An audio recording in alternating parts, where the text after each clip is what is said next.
jebule Petruk niku blaka. Nek sing janji niku Prabu Kresna. Prabu Kresna tau tate janji kali Petruk. Duk nalika lakon mbangun jembatan bangun Candi Saptawarga. Bangun Candi Saptawarga. Sampeyan ngendika kali Petruk to, "Truk, nek kowe iso mbalekke pustaka Jamus Lima Sada, kowe esuk tak pek mantu." Ora. Kapan ya? Weh, lah iki iso tak glimpange tenan iki. Ngaku ora. Petruk matur ngoten niku lho. Sinuwun kudu emot Purwadasina. Nuwun sewu lho sinuwun. Sabda Brahmana Raja. Pangandikaning Narendra, pangandikaning pendhita menika kaya Wikresna tumaming drancang seta tan kena lumebek malih. Nek sampeyan dadi ratu menclah-mencle esuk tempe sore dele padha wae. Ngoten? Sampeyan bakal ora dipercaya dening para kawula. Sampeyan ora bakal dipercaya dening para nayaka. Sampeyan dadi ratu cecel kan Narendrane. Ayo. Aku ora. Kusik Bagong tak iling-ilinge.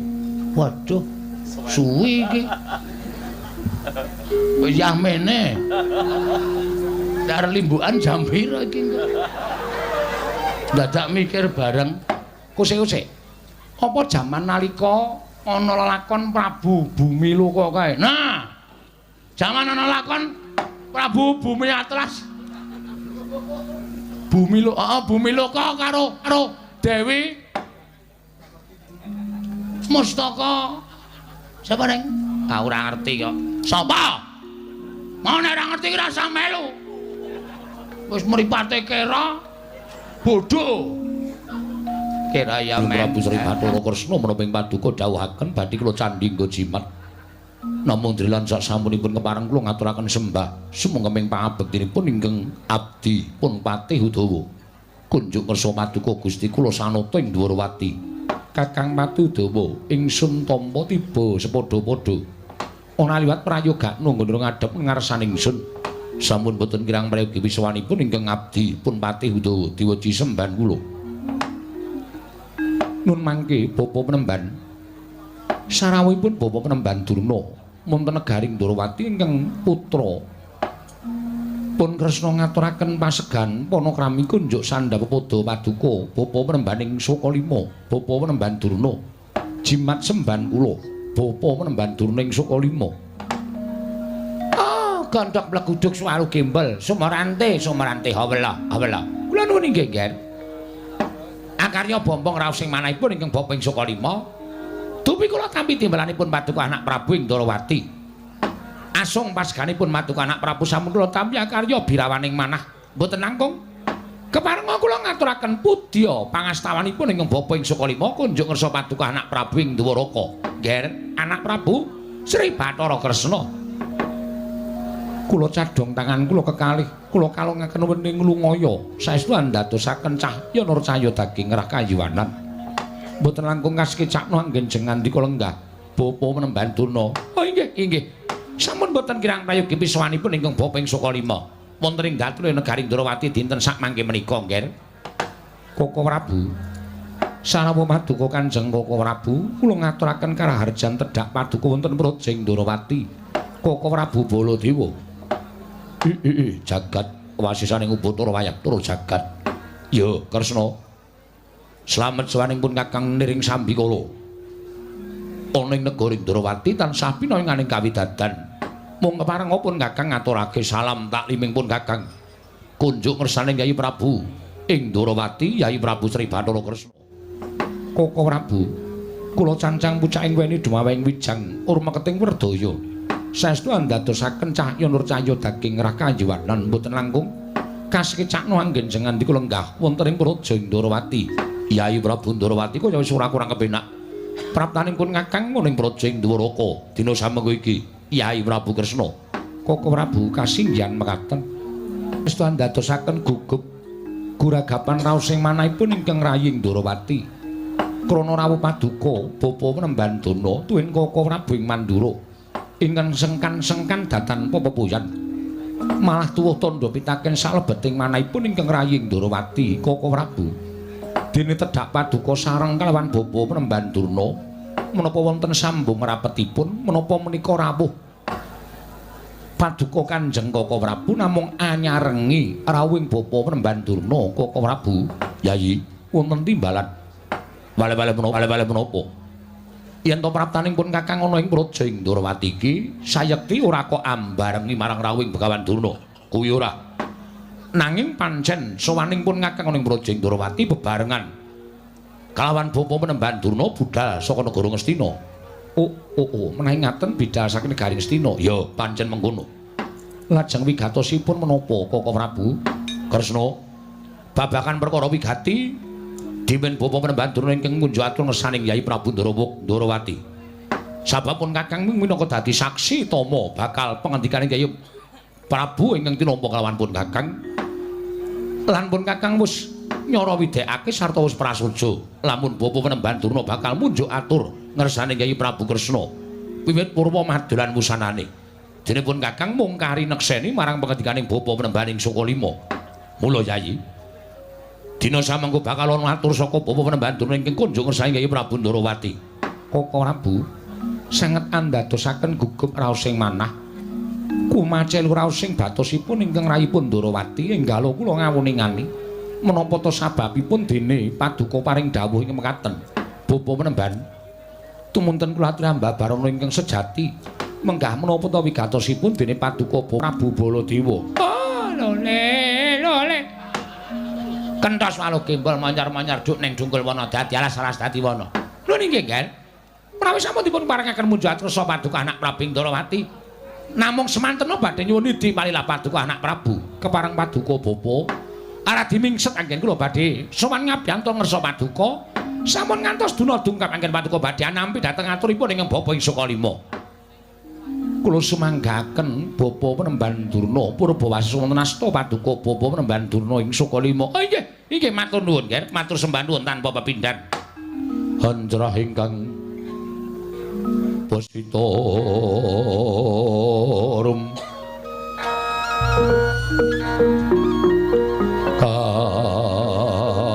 kasilring samirana mri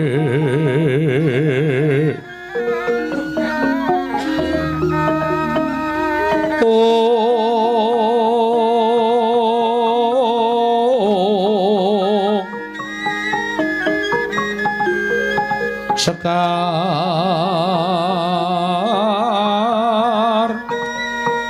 gaduh menika mekaten nggih nggih estrinipun sawanipun ing bapa ing Sukalima kekanthenan kelawan anak Prabu Baladewa menika boten saking pikajenganipun ing bapa piyambak namung dapur dipun utus dening anak Prabu Duryudana. Lho dipun utus dening Nyai Prabu Ngastina. Inggih kasinggihan mekaten. Lan mugi andhatosna ing kawuningan. Bilih sampun kondhang kabiyara jagat menika persasat keberbeken dhateng ngumandhangipun negari Ndrawati.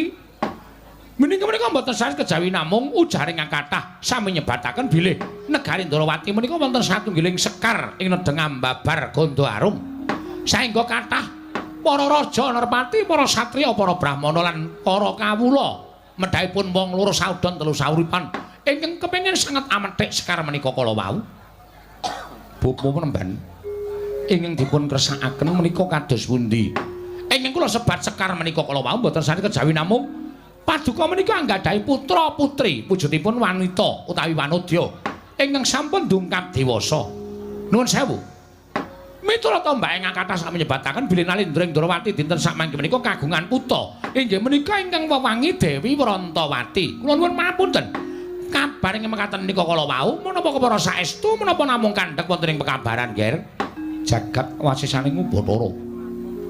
Bapa Penemban, apan kepara saestu bilih kula kagungan atmaja ingkang namipun Wrantawati. Monggo nyatanipun leres pangandika paduka. Titik lenggan sakmangke sampun ngancik dewasa. Kathah para raja Narpati sami kepengin ngayunaken atmaja kula winengku garwa. Oh, nek ngaten cocok. Cocok kalian menapa ing dipun aturaken wayah kula inggih menika Lesmana Mandra Kumara.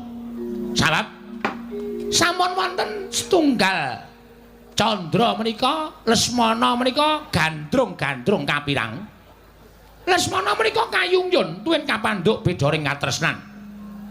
Sareng dipun dangu dening anak Prabu Duryudana, mboten wonten atur saking putu kula Lesmana Mandra Kumara kejawi piyambakipun menika kapilut turideng asmara.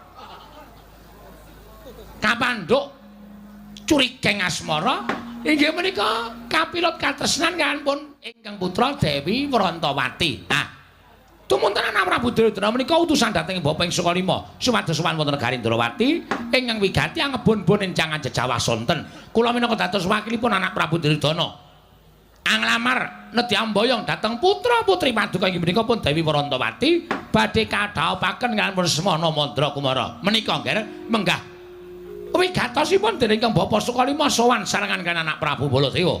Kresna wonten maring adawu kejaba Bapak Penemban Durna ingkang pinasran bab kelakon lan lorane Wrantawati binaya marang negara Ngastina. Iki pun Kakang uga pinasran Purbawasesa kelawan Yai Prabu Ngastina. Supaya gawe srana Wrantawati kelakon kadhaupake kelawan Lesmana Mandra Kumara. Sabab pitungane Yai Prabu Ngastina pun Kakang kuwi kadange Wreda Yai Prabu Kresna. Mula yen to pun Kakang minangka dadi saksi tama bakal aturing Bapak Penemban Durna ingkang konjuk Yai Prabu Ndrawati iki mengko siadi ora bakal kabotan maring akat majamu Wrantawati bakal didhawuh kelawan Lesmana Mandra Kumara. Kresna kula wonten paring adawu ngelingono Yai. Lesmana kuwi nadan anak ratu nanging duweni nasib sebel sial. Lesmana kuwi nadan duweni utawa duweni kabejan minangka dadi anak ing Nalindra nanging Lesmana kuwi kedunungan sebel sial. Buktine pendak-pendak ngayunake suwijining putri tansah gagar wigar, pendak-pendak ngayunake wanita ora kelakon. Mula sakedhakan iki tak suwun kanthi banget Yai Prabu Kresna nglelakna putramu Wrantawati bakal binaya marang negara Ngastina ingkang wigati kadhaupake lawan Lesmana Mandra Kumara. Yen to kateman kaya ngono iki mengko kelakon Yai, Siadi bakal nambak susah penggaling Yai Prabu Ngastina. Siadi bakal gawe tentrem lan ayem ing penggaling Yai Prabu Ngastina. Sabab solah bawan Lesmana ingkang nandhang gandrung mau sayekti ora kok nglingsem Yai Prabu Duryudana dhewe. Nanging persasat kabeh para pinisepuh lan para punggawa nayaka Ngastina padha isin nyumurupi kahanane Lesmana Mandra Kumara. Ingkang persasat aduh kaya dene wis koncatan akal. Ingkang persasat kaya dene wis koncatan nalar. Solah bawane kaya wong edan. Solah bawane kaya wong bambung tulut ngulurung. Mula Kresna reksanen asmaning pun Kakang. Reksanen asmaning kadamu Wreda ing Mandura. Srana siadi maringake atmajamu Wrantawati bakal tak boyong marang negara Ngastina. Sabab yen iki nganti gagal pun Kakang ora kelakon boyong Wrantawati marang negara Ngastina. Apa ora teges pun Kakang kuwi memirang kelawan asmaning pun Kakang dhewe. Monggo pun Kakang wis saguh bakal ndhawuhake Lesmana Mandra Kumara antuk putramu Wrantawati. Oh, monggo nggih pratri menggalih. Mesakaken ingkang raka anak Prabu Baladewa lho nggih. Anak Prabu Baladewa sampun prasapa wonten ngarsanipun anak Prabu Duryudana bilih sarana priyambakipun panjenenganipun nderek rawuh wonten negari Ndrawati mriki sagedipun temtokaken Wrantawati tertentu badhe kaboyong dening ingkang Bapak ing Sukalima kelawan ingkang Raka ing Mandura. Mari paduka anak Prabu menika ngersakaken lintu-lintu menapa? Mas Picis Raja Brana, Peni Raja Peni, Guru Bakal, Guru Dadi.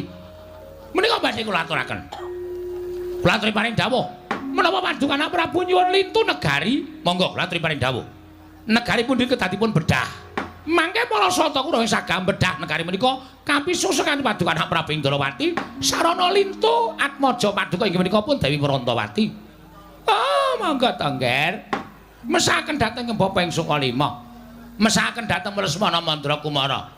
Lesmana menika badhe pikantuk pergiwa kawon lan werkut anu sapa Gatotkaca. Lesmana menika badhe pikantuk pergiwati kawon kalian Pancawala. Lesmana menika nuwun sewu. Badhe nggayuh bakul angkringan ora krakon. Oh.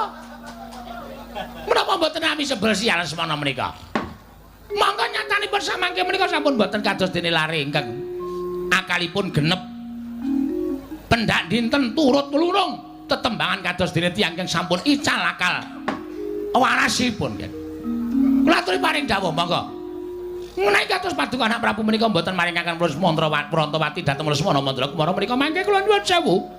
Panjenengan menapa badhe mentala nyumurupi anak Prabu Duryudana ing Ngastina menika dari nandhang kesisahan ingkang langkung lebet nggih. Bapa Penemban. Kula wonten paring dawuh. Kula nuwun sewu. Tiyang sepuh mala kramakaken dhateng atmajanipun menika gegaranipun tumrap kula inggih menika katresnan. Mergi menapa? Tiyang nglampahi katresnan menika menawi keplok mboten tangan kalih menika mboten badhe sae kedadosanipun. Ngibaratipun tiyang keplok menika kedah asta kalih. Ingkang kakung nggadahi raos tresna, ingkang putri nggadahi raos tresna. Menika tumrap kula menika mangke menawi dipun palakramaken badhe manggih kulawarga ingkang sae lan boten badhe mandheg wonten ing margi Bapak Penemban. Oh, leres-leres menika. Pancen keplok menika kedatangan kalih. Nek boten tangan kalih umpama tangan siji ngenengi sirahe kancane rak menika naminipun boten keplok ning ngeplak. Inggih. Nanging nuwun sewu tumrap kula Lesmana lan Wrantawati menika sampun sami tresnanipun. Napa anak kula Wrantawati nate sak pejagung lan Lesmana. Lah menika dereng. Menika dereng. Namun kula nuwun sewu wonten tetembungan piyai sepuh nyebataken tresna kuwi jalaran saka kulina. Lho, nggih ta? Kresna menika jalaran saka kulina. Tresna. Inggih, maksud kula tresna mboten kresna. Menawi kresna panjenengan, inggih. Tresna menika jalaran saka kulina. Inggih, Bapak Penemban. Dipun menapak-menapakno menawi pendak dinten Srawung menika nuwun sewu saya suwe ketukulan rasa tresna menika yakin bola bokin. Inggih. Contonipun kula nggih. Kula menika lan ibunipun Satama menika wiwitanipun inggih boten tresna.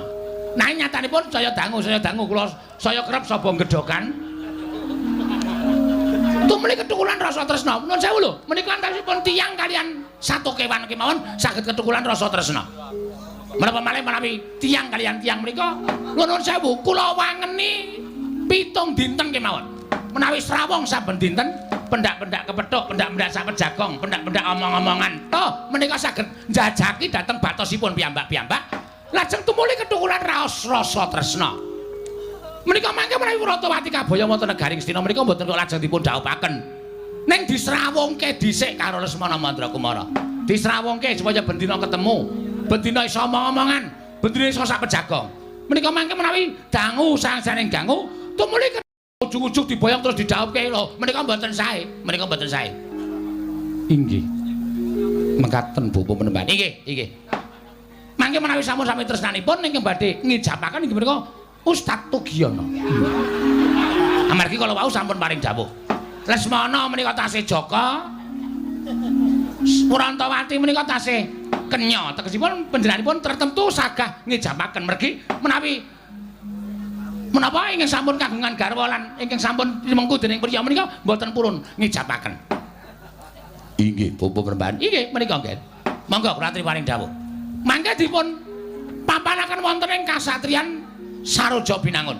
Dados tunggal kaliyan Lesmana. Mangke lajeng pendak dinten pinanggih, lajeng ketukulan rasa tresna kaliyan Lesmana Mandrakumara. Kula ingkang badhe nggathukaken. Kula mangke saben dinten ugi badhe mapan wonten ing kasatriyan Saroja Binangun. Lupute tresna karo Lesmana, ya tresna karo aku. Bapak Dono kok kados mekaten pengertianipun. Oh, wong niku sambil menyelami numail. Ning boten kenging mekaten. Menawi ngantos ngaten menika Bapak Dono damel sakit manahipun ing wayah Lesmana Mandrakumara. Mboten kok, Ger. Menika namung timbangane ora omong. Inggih. Bapak Penemban ngaten. Monggo, Ger, kula aturi paring dawuh. Nuwun sewu. Sak menika ngaten kemawon Bapak Penemban. Nggih, kersanipun. Kula badhe nanting dhateng anak kula pun Wrantawati. Jalaran ingkang nglampahi menika anak kula pun Wrantawati. Leres. Mboten wonten alamipun kula kok nglamar Wrantawati kok sik Rabi Prabu Kresna menika mboten wonten. Inggih. Kula badhe nglamar utawi badhe nanting dhateng pun Wrantawati. Menawi Wrantawati menika purun kadhaupaken monggo kula aturi mboyong. Nanging menawi Wrantawati anak kula menika mboten purun dipun dhaupaken lan Lesmana, yen nyuwun pangapunten.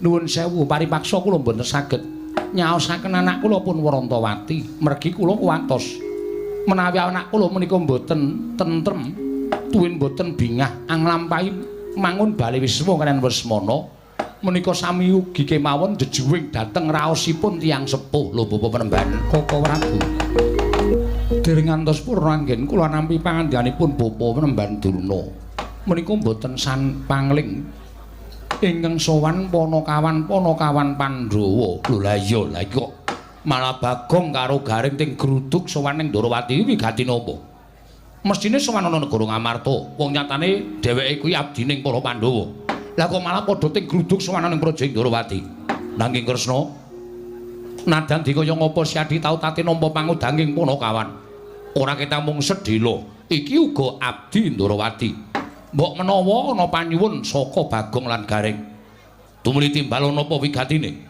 Koko Prabu kasinggihan mekaten kasekecakna ingkang langkung prayogi ya Kresna pun Kakang bakal midhangetake ngeten lho apa wigatining para Panakawan sowanan Praja Ndarawati Panakawan Bagong sawise satata padha kanthi harja sak praptamu Panakawan Bagong Nonamit pasang Kalimantabe tinebena ing ladune Demawahing Tawang Towang sinuwun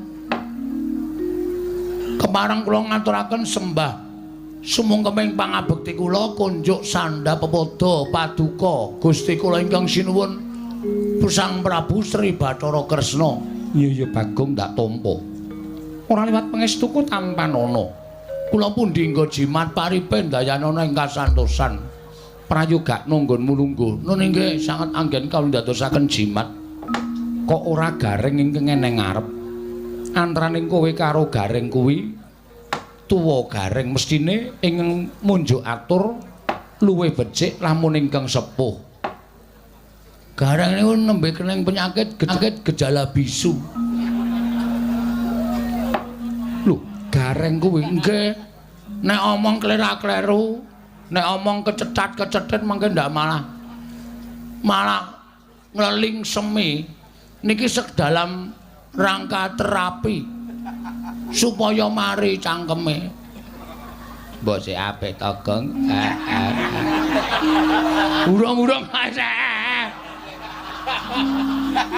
kowe kok sak tembung-tembung kok nglarake ati lah gene iso guneman apik nggih niki nek apik guneman ming pisan pindho mengke nek kesuwen gagap cilaka nek nganti gagap wah ngisen-isen ke mula kula mawon sing matur iya wis ora dadi ngopo kowe karo Garing padha wae sami mawon sami-sami abdi negara Ngamarta lan abdi panjenengan Sinuwun Prabu Sri Bathara Kresna iya Bagong ngono nggih sapa iki? Bagong wae padha raja sak praptamu Bagong. Woi, Penemban Durna. Oh iya. Lho. Sampean salah alamat. Lho, salah alamat piye? Kudune nek Durna metu niku jejere Ngastina. Niki Ndarawati kok sampean melu teng mriki. Oh, aja kleru penampa Bagong. Aku sowan nang Praja Ndarawati ana wigati bakal tak aturake marang anak Prabu Sri Bathara Kresna. Oh, mekaten. Iya. Slamet tekamu, wilujeng liring Sambikala. Bekti kula kunjuk Penemban. Oh iya tak tampa pangestuku tampanana. Kula pundi nggo jimat paripen dayanana ing kasantosan. Garing kowe padha raja sak praptamu, pangestunipun Penemban Durna wilujeng niring Sambikala. Ngandel ora. Kesuwen mesti gagap. Oh tak tampa gawe pangestuku tampanana. Kula pundi nggo jimat paripe. Dayanana. Raosing batos kuku kula Penemban. Wah, isin tenan aku. Sesuk aku lunga rasa melu reng. Lah melu ya ora apa-apa.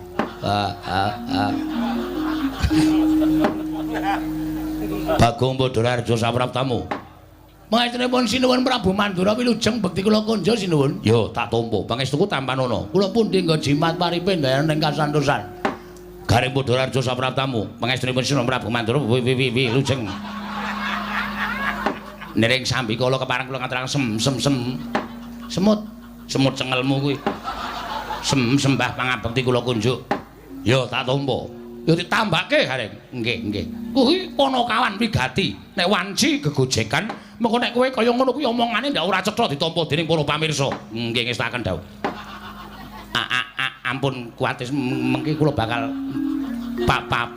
panu cengelmu pados tamba.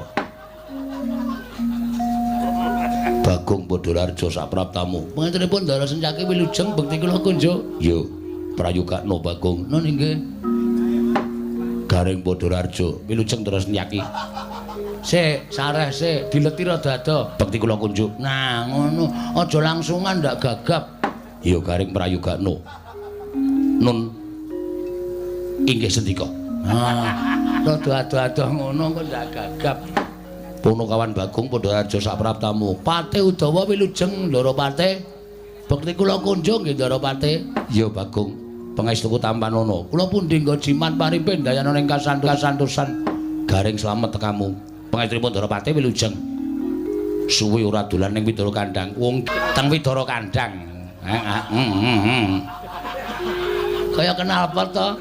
Kenapa dengkulmu mlacar kowe? Ora ngece ta, Gang? Gareng sing nrimo atine Bagong aja sok nglarani karo kakangne. Pangestunipun mboten. Bagong, dalem ana wigati apa sowan? Apa diutus dening bapakmu? Apa diutus dening Pandhawa? Apa pancen saka karepmu dhewe? Sampun dipun keparangaken matur sinuwun. Iya wis tak keparangake. Matur sembah nuwun. Nek wonten lepat atur kula Diagung Pangaksami kepareng ngaturaken lebah Siti Sekul. Kleruwe kok mempeng. Apa ora biasane tebah kok lebah. Lebah ngentu bathukmu ki apa? Ya ora nesu. Aku kan wis sama. Rasa omah Mas. Sesuk tak setelikake cangkeme. Yo rasa omah. Nangis meneh. Anggerane kok tebah Siti Sekul binung teling ron kelapa. Apuren ta mbok bilih wonten lepat kula nggih kula munjat ngersa Paduka Sang Nata Prabu Sri Bathara Kresna. Jernyatanipun kula menika namung kawula alit. Jernyatanipun kula menika namung piantun ngandhap papanipun. Iya. Mila kiranging tata krami kiranging unggah-ungguh kula nyuwun sumunturing Samudra Pangaksami. Wong dheweke iki ora petha matur kok unek-unekke kakangne. Sapa sing ngrenengi? Lho. Baladewa dunekke sapa ngrenengi? Iya Bagong ora dadi ngopo. Mura gage matura, apa saka karepmu dhewe? Mboten. Apa diutus para Pandhawa? Mboten. Apa diutus bapakmu? Mboten. Lah terus diutus sapa? Mboten. Diutus sapa? Ngapunten kula niku ngantuk e. Lho. Ora kena ngantuk. Diampet Bagong. Mekaten inggih. Mboten diutus bapak, mboten diutus para Pandhawa, mboten diutus Ndara Janaka, mboten diutus sapa meneh ya? Para Pandhawa. Nanging sowan kula menika diutus dening Kang Mas kula. Lho. Kang Masku sapa? Kang Mas kula inggih menika Kakak Petruk. Kakak Petruk ki sapa? Petruk kantong bolong. Mung ditambahi kakake kok bingung. Petruk kantong bolong. Sinuwun ngaturaken duta penglawung sinuwun. Duta kongkonan penglawung Rajapati. Sapa tekaning pati? Weh, mboten, Ding. Basa sastra angel tenan. Ngaturaken gedrawasan.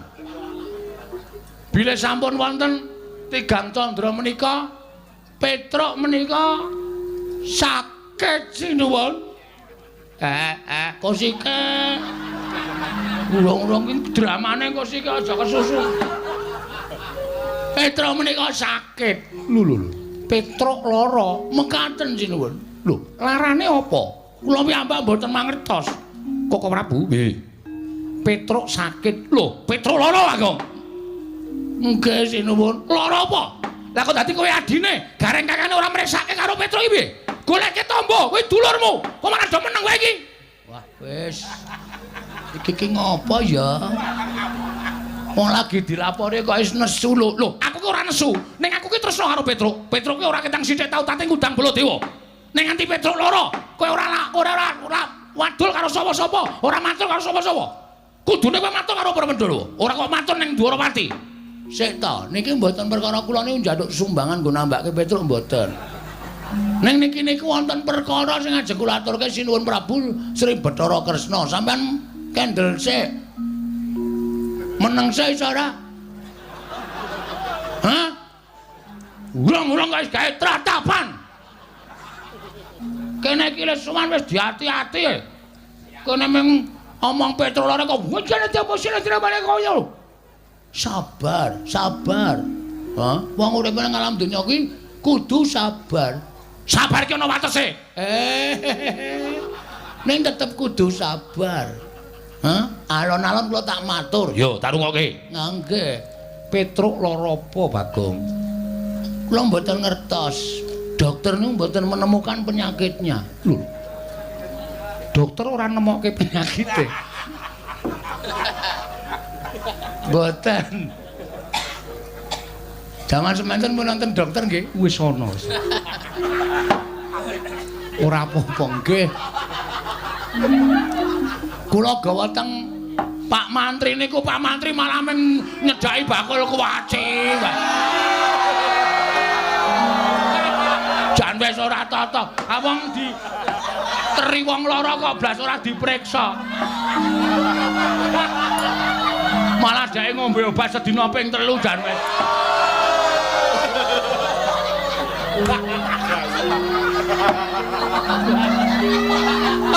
Ora wae.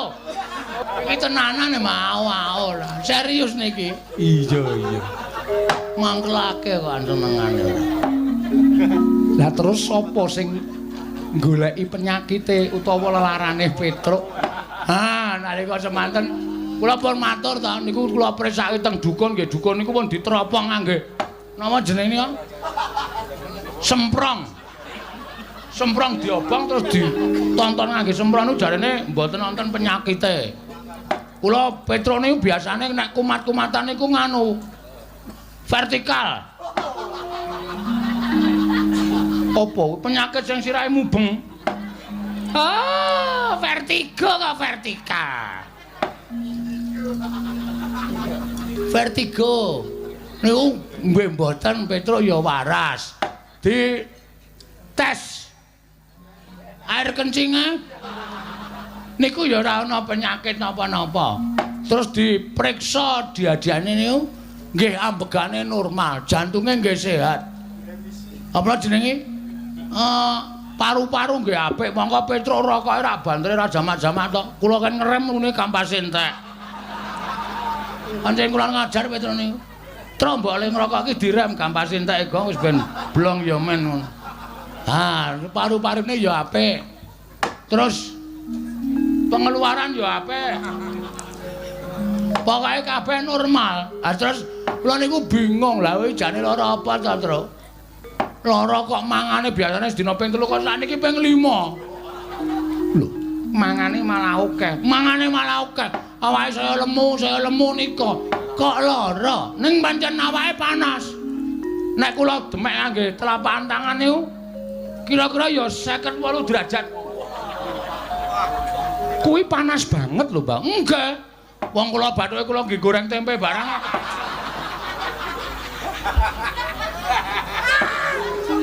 Ngono to nggih. Panas tenan. Bathuke kula demek niku panas terus kula gawe lenga klenthek wer-wer terus kula dalahi tempe pletik-pletik lho to. Bathukmu iso kaya wajan. Iya. Nganten niku. Sawijining dina Petruk nika gelem omong. Lho, Petruk gelem omong. Nggih, Truk. Mbok omong ngono kuwi, Truk. Gong, Reng. Aku arep omong karo kowe. Aku jane ora lara. Ning awakku lemes kaya ora duwe kekuatan. Mergo aku ki mung kepengin nagih janji. Sapa sing janji karo kowe, Truk? Omongo. Nek pancen ana menungsa sing wis tau tate janji karo kowe ora ditepati, kowe kandha tak paranane, tak dodoke korine, tak kinange gambir karo suruhe. Kuwi tembunge wong lamar. Apa? Iya. Wonge lah ngono. Ben bulanang mbok wedok asikat.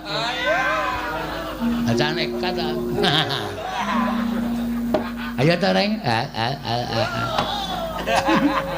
Mata. Jebula Petro niku bloko. Jebule kok jebula. Ya men to ngapa ta? Wong tembung jebule karo jebula iki padha wae kok men kanthi daerahe kok. Jebule Petro niku bloko. Nek sing janji niku Prabu Kresna. Prabu Kresna tau tate janji kali Petro. Duk nalika lakon bangun jembatan bangun Candi Saptawarga. Bangun Candi Saptawarga. Sampeyan ngendika kali Petro to, "Truk, nek kowe iso mbalekke pustaka Jamus Lima Sada, kowe esuk tak pek mantu." Ora. Kapan ya? Weh, lah iki iso tak glimpange tenan iki. Ngaku ora. Petro matur ngoten niku lho. Sinuwun kudu emot Purwadasena. Nuwun sewu lho sinuwun. Sabda Brahmana Raja. Pangandikaning Nalendra, pangandikaning pendhita menika kaya Wikresna tumameng drancang seta tan kena lumebek malih. Nek sampeyan dadi ratu mencla-mencle esuk tempe sore dele padha wae. Ngoten? Sampeyan bakal ora dipercaya dening para kawula. Sampeyan ora bakal dipercaya dening para nayaka. Sampeyan dadi ratu cecel kanalendrane. Ayo. Aku ora. Kusik Bagong tak iling-ilinge. Waduh, suwi iki. Ya mene. Dar limbukan jam pira iki. Dadak mikir bareng. Kusik-kusik. Apa jaman nalika ana lakon Prabu Bumi Loka kae. Nah, jaman ana lakon Prabu Bumi Atlas. Bumi Loka karo Dewi Mustaka. Sapa Neng? Ah ora ngerti kok. Sapa? Mau nek ora ngerti ki ora usah melu. Wis mripate kera bodho. Kira ya men. Aku arep mulih aku. Mulih kan ora ana sing ngewangi kowe. Petro ora ana, kowe biasane Tru. Aku arep mulih ta Tru. Saiki mulih tenjuang tenan kowe. Kowe kejem bang karo aku Kang. Bapa penembahan lajeng wangsul. Baliya. Kowe kok dadak sambat karo aku. Nek sampean pun nate janji harus ditepati. Ngibarate men saramano Oscaripano. Ya ora ngerti. Wong kula meh ngawur kok.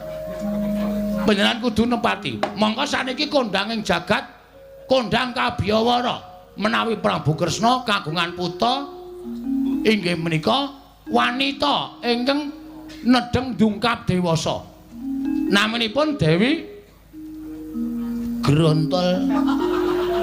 Grontol sapa? Lah sapa jenenge? Prantawati. Ah, Prantawati. Lah niku sing digayo kalih Petruk Kanthong Bolong. Nek jane kula ya ora setuju. Petruk kok dadi mantune Prabu Kresna. Ah saya gleleng tenan Petruk. Wong Petruk iki kerewe glelenge ra jamak-jamak kok. Apa meneh nek dadi mantune ratu. Wah, wis ngeplaki sirah kula saben dina. Wis kono. Wong jaluke rokok ngarep warung ngarep kae. Monggo mengke sing mbayar nggih kula ora urung. Iya, nggih. Ning gandeng bangane Petruk niku mati merga lara, ora keturutan sediane nggih. Alung panjenengan kula aturi nepati janji. Kula aturi nepati pangandikanipun Sinung Prabu Sri Bathara Kresna. Nek sampeyan ora kepareng netepi ing pangandika nuwun pangapunten kula wis dipasrahi Purbawasesa karo Petruk Kanthong Bolong. Gong sisan gawe. Nek kowe labuh aku ya labuh tenan, Gong. Aja ming setengah-setengah. Nek perlu mati diwujuti. Oke, Truk. Wong urip ki mung do antri mati kok. Karepmu piye saiki? Nek Prabu Kresna ngoncati le janji, ora ngaku tau tate janji, amuken negara Ndrawati. Oh, siap. Mula nek sampean ora ngakoni tau tate sumpah kali Petruk, Dinten mangke kula aturi sedya jagang sing jero, beteng sing kandel. Ndarawati kula buyuki bathange gareng. Aku ngapa ta, Gong? Aku kira ngapa-ngapa karta buyuki. Kula buyuki bathang sayuta. Kula ora wedi mungsuh wong Ndarawati. Mangane kelangan Petruk, luwung Bagong mati teneng Ndarawati, kula lakoni leganing atiku.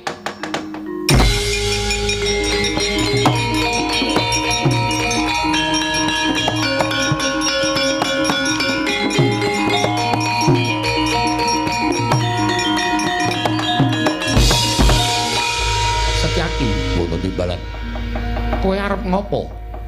Kula sajaipun kok panas krungu suarane Bagong. Dadi kepeti. Santai wae, ora usah dadak kemrungsung. Kowe mau guneman piye? Guneman nek Rantawati ora diwenehke Petruk, tak aturi jaga jagang sing jero, beteng sing kandel. Tegese kowe nantang karo wong Ndarawati. Ora, aku mareng ngejak sekak wong Ndarawati. Jagang sing jero, beteng sing kandel, piyone ana, mentrine ana. Kan kuwi main sekak. Kapok ora kowe. Kowe kok senengane percaya banget karo Bagong. Wong Bagong ki nek omong ora iso dipercaya kok. Terus sampean kok malang kerik napa? Niatku arep nglabrak karo kowe. Lho, sampean nantang kali kula to? Lho, malah getak karo aku. Lah kula niki wong ora golek masalah kok mang tantang ki sermu piye? Semangkean kowe. Dumeh Senopati. Apa dianggep Bagong wedi karo kowe? Wani karo aku. Sing kandha wani sapa? Sabar sareh, lenggah sing prayogi. Mriki, lenggah mriki. Ngapurancang ning ngarepe ratu kok malang kerik sak penake dhewe.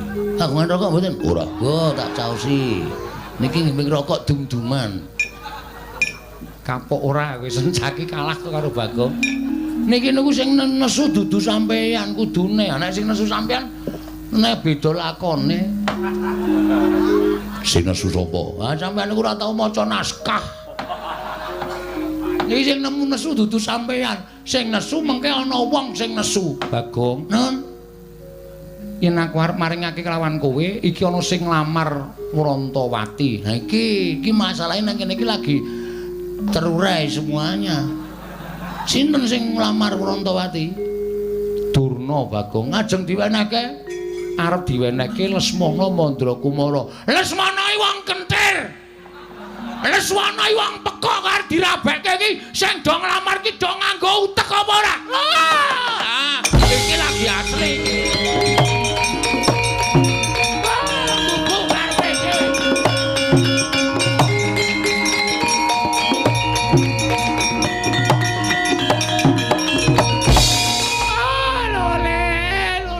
Walu gimbal manyar-manyar. Joneng dungkul wana dadi alas dadi wana. Bagong, weh berkencang Pak Papong. Bali codhe sapa sing gawe? Wong edan ngene Bathara-Rada barang dinggo. Kene nganggo istilah aku nek ora nganggo istilah ya rugi ya. Ngopo Begawan Durna? Kowe muni piye? Kresna aduh sorry sinuwun. Lesmana wong kentir. Lesmana wong edan. Lho, kowe kok iso ngarani Lesmana kentir ki sababe apa? Heeh, ora. Aku wis apal karo Lesmana iki wis suwe. Aku wis tepung karo anak Ngastina. Nek anak Ngastina iki pancen Ratu Ngastina iki ndek anak siji, ning nuwun sewu, anake rada ngene. Anake rada pecuk, anake rada kentir. Mula nek Sinuwun Ndarawati ngrabekke Lesmana karo Rantawati iki Sinuwun Ndarawati bakal tegel nampa kesengsarane anak, bakal tegel nyumurupi kasengsaraning anak. Mula nek Sinuwun Ndarawati maringake Rantawati, aku ora ikhlas. Agong merga aku bakal kelangan kakangku ya kuwi Mas Petruk. Nek nganti ora kelakon dawuh karo Rantawati, Petruk bakal lara. Nek Petruk lara, gedene tekaning pati, aku kelangan. Nek ngono nang kene padha-padha ngalape Rantawati. Saiki ngene wae. Digawe sayembara. Sayembara apa? Sapa sing iso ngalahke Begawan Durna? Bayangan Rantawati. Dadi iki. Wis gayeng iki. Siap, Reng. Oke. Ora nangis to kowe? Ora. Aku mungsuh Durna, kowe mungsuh Baladewa.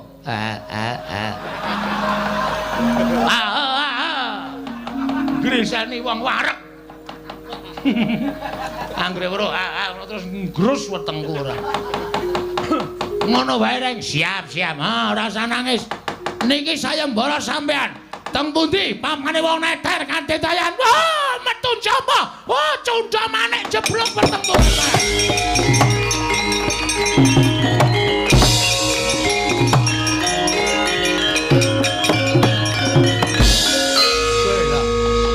Iki kok ora nesu iki. Kepiye aku Durna wis dadi, Reng, ayo Reng. Digawe muntak, Reng. Carane, Rene, tak jak dialog. Oh iya. Iki sing arep nglamar Prantawati iki wong loro, sapa wae? Durna karo Prabu Baladewa. Lho, Durna karo Prabu Baladewa. Durna wis tak tantang. Monggo Durna gawe sayembara. Upama Reng, upama piye? Upama Prabu Baladewa ki terus ae. Terbuat dari kayu? Bukan. Ada rodanya? Bukan. Ditarik kuda. Udah.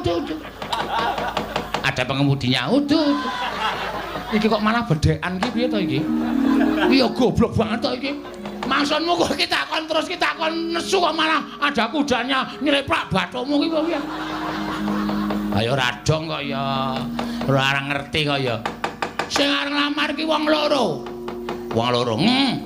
Siji Durna, loro Prabu Baladewa. Reng, apa? Aku wis musuh Durna nek Prabu Baladewa melu nesu piye? Wah, Ratu Mandra iki wedine mung karo aku le. Ratu Mandra ki ora wedi karo sapa-sapa ning wedine karo aku. Nek kowe musuh Begawan Durna, mungsuh para Sata Kurawa ora sadi. Nek engko nata Mandra Prabu Baladewa melu, aku tandinge iblis lanat cangkepe sapa kowe muni kaya ngono.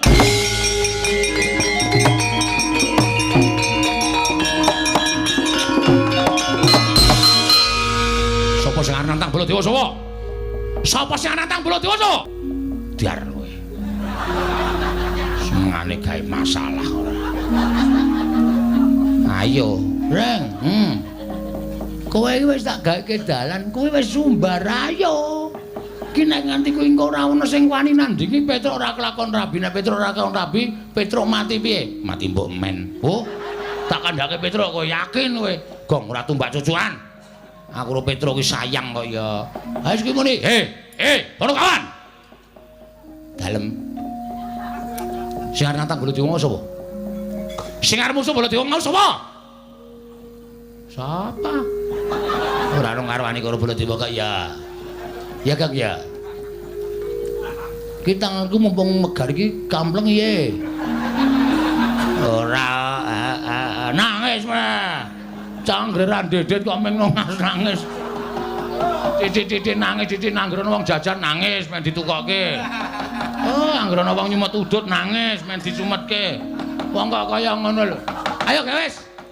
Kula sing nantang. Lho, kowe wani karo Baladewa sing tawedeni apamu? Ngendi pamane wong neter kadedayan? Manut. Lapangan voli ya gelem, lapangan basket ya gelem, lapangan bal-balan ya gelem. Teng pundi?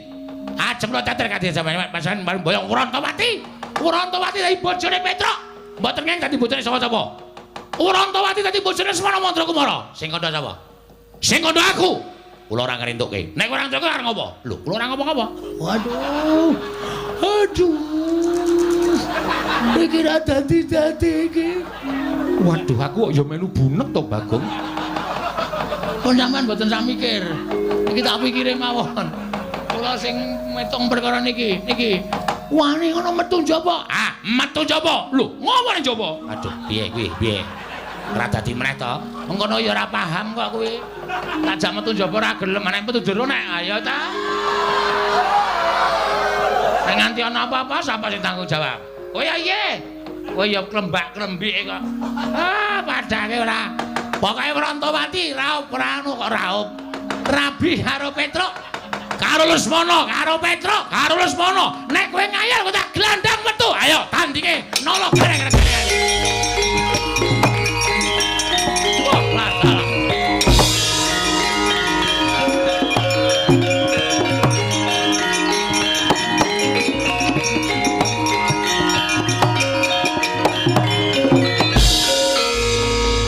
Lah iki piye wong nantang kok ora dirampunge wis padha mlayu metu kok malah do tetenguk metu kok dipeksa. Ya Reng, ayo. Aku ya alon-alon. Wis ben. Aku metu karemu ora karemu. Manut karo kahanan pokoke. Wis kono padha budalana nggih ngestaken dawuh. Ning aja gawe kapitunaning para kawula ya Bagong. Ngestaken dawuh nala garing sepuluh aja gawe kapitunaning para kawula. Ngestaken dawuh. Bagong. Nun. Nek Durna sing maju kowe ora usah melu-melu jotosane. Oh siap. Wah, nduk jago siji meneh rek. Setyaki wonten dawuh. Kowe iki ngopo? Kowe iki ra entuk melu-melu kowe iki rombongane sapa? Nggih, rombongan Jawi.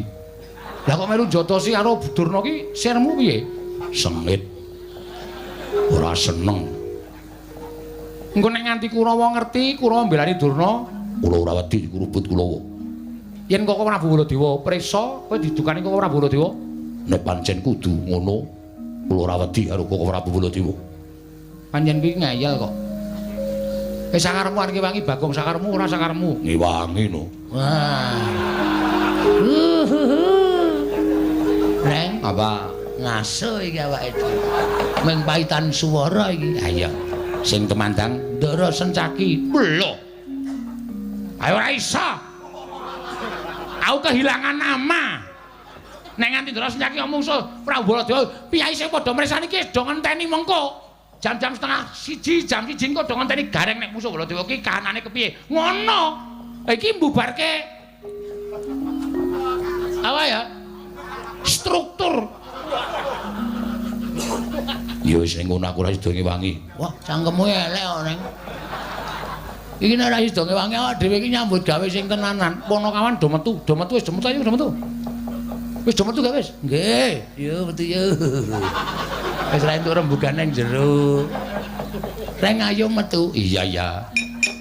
Nek ora tak gusahi ndak mengar domong wae. Anggere muni domong entuk sambutan kok senenge ra jamak-jamak. Nek ora entuk sambutan kringete dileweran kok. Ngecewe. Iya. Neng iki saiki wis ora usah dadak golek sambutan. Aku metu wis viral. Wah. Sing kandha sapa? Oh Prabu menika nali Ndra kok gunemane kaya ning kampung. Aku ngruruti karo Bagong iki lho. Sampun, matur nuwun Simbol. Iya, sing ati-ati nggih. Oh. Ya. Edian tenan.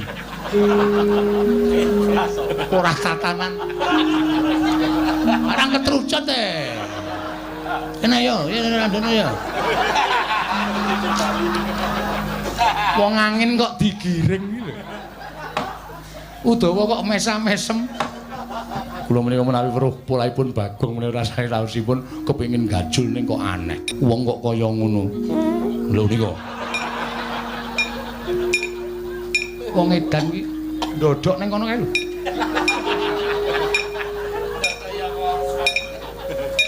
Setyaki wonten timbalan. Budana kang padha seba ingsun kundur ngedaton nggih ngestaken dawuh. Sayuktine ingsun lagi bingung perkawis. Udawa tulung kae tendangan kon lunga kae.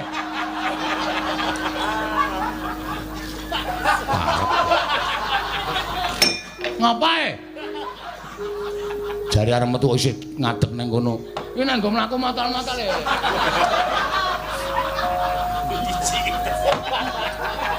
Budana kang padha sepa nggih ngestaken dawuh. Wonten ana paduka kala wau paring dawuh. Bilih paduka sajaipun nendheng Sunggawa. Pusaka Ndarawati oncat. Pusaka Ndarawati oncat. Iya. Senjata cakra ilang saka padokaning pusaka.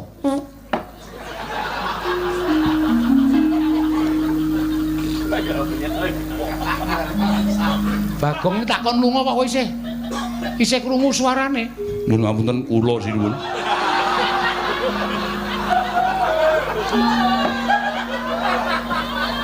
Udawa. Inggih. Nyuwun pangapunten. Budana kang padha seba ingsun kundur kedaten menestaken dawuh. Nyuwun pamit madal pasilan. Sing ati-ati aja kaya bocah cilik. Purna gati ning panangkilan Sang Notasa kundur kedaten.